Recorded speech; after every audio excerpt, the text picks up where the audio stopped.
Hello students, welcome to top scorer. इस video में हम पढ़ने वाले हैं social science chapter number 1 establishment of European and British rule in India, part number 6 Maratha war.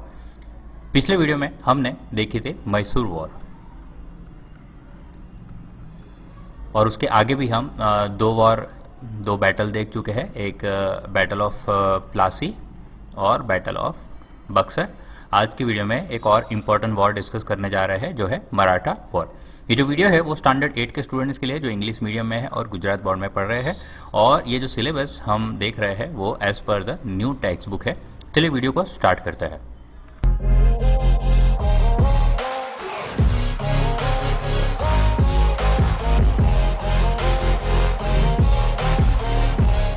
Maratha war की जो स्टोरी है वो स्टार्ट होती है थर्ड बैटल ऑफ पानीपत 1761 में होती है, पानीपत के मैदान में।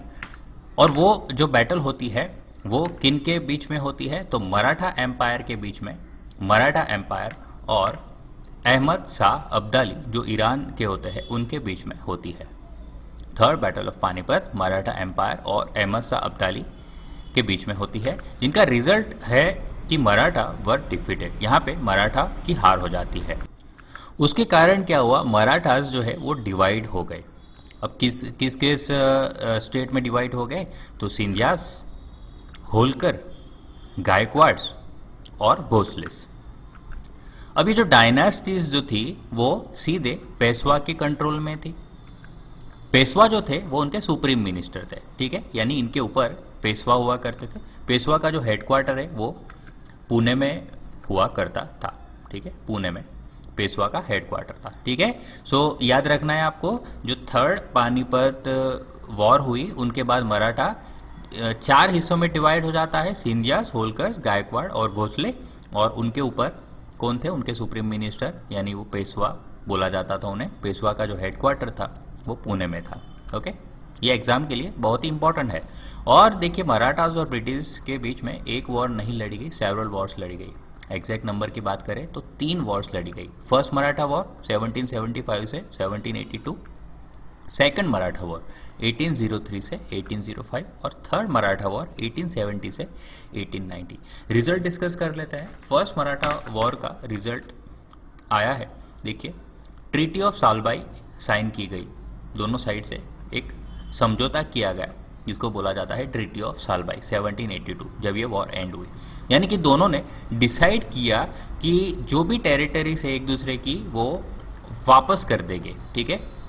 एक दूसरे की जो टेरिटरीज रिटर्न करने का यहाँ पे फैसला लिया। यानी कि देखा जाए तो फर्स्ट मराठा वॉर का जो रिजल्ट है जिसमें कोई भी हारा नहीं है, कोई भी जीता नहीं है।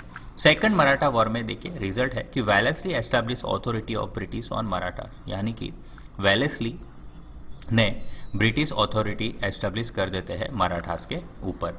और जो भी टेरिटरी से कहाँ की, ओडिशा की, आगरा की बात करें तो यमुना के जो नॉर्थ में लोकेटेड है, और दिल्ली, ये सारे ब्रिटिश कंट्रोल के अंडर आ गए, ठीक है। थर्ड मराठा वॉर में मराठा पावर वॉज क्रश। अभी थर्ड मराठा वॉर में बहुत ही बुरा हाल हुआ। मराठा पावर यहाँ पे पूरी तरह से ख़त्म हो जाता है। जो पेशवा जो पुणे में बैठते थे उनको बिथुर में भेजा जाता है। बिथुर यानी जो कानपुर के पास पड़ता है, विद अ पेंशन के साथ। So now the power of the company was establish from Vindhyachal to all the parts of South India. इस तरह से ब्रिटिश का जो पावर है वो विंध्याचल से लेके पूरे साउथ इंडिया तक एस्टैब्लिश हो जाता है। British rule was completely establish over India. इस तरह से पूरे इंडिया पे ब्रिटिश रूल एस्टैब्लिश हो जाता है।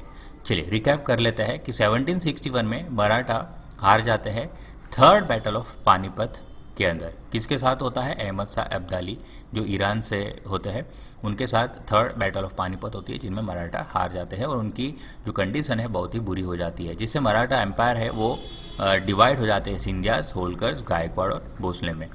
दिस डायनास्टीज जो थी, ये जो डायनास्टीज पेशवा के कंट्रोल में थी। पेशवा यानी कि सुप्रीम मिनिस्टर। पेशवा का हेडक्वार्टर पुणे में था और बहुत सारी वॉर्स लड़ी गई मराठास और ब्रिटिश के बीच में। फर्स्ट वॉर में देखिए सालबाई की ट्रीटी साइन की गई 1782 में, दोनों ने एक दूसरे की टेरिटरी वापस कर दी और कोई भी हारा नहीं था। सेकंड मराठा वॉर में जो सेकंड मराठा वॉर हुई 1803 से 1805 में, वेलेस्ली ने मराठा के ऊपर अपनी अथॉरिटी एस्टैब्लिश की थी, और जो टेरिटरीज है ओडिशा, आगरा और दिल्ली, ये ब्रिटिश के अंडर आ गए। और जो थर्ड एंग्लो मराठा वॉर हुई उसमें मराठा का पावर है वो पूरी तरह से क्रश हो जाता है। पेशवा को पुणे से बिठूर भेजा जाता है पेंशन के साथ। अब जो है power of a company Vindhyachal से लेके पूरे साउथ इंडिया के पार्ट्स में एस्टैब्लिश हो जाता है, और इस तरह से ब्रिटिश रूल पूरी तरह से इंडिया पे एस्टैब्लिश हो जाता है। नेक्स्ट पार्ट में हम पढ़ने वाले हैं ब्रिटिश रूल, यानी कि उनका जो एडमिनिस्ट्रेशन था वो अब किस तरह से, यानी कि हम देखेंगे गवर्नमेंट स्ट्रक्चर के बारे में, उनका सिविल सर्विसेज के बारे में, आर्मी के बारे में, पुलिस के बारे में और जुडिशरी के बारे में।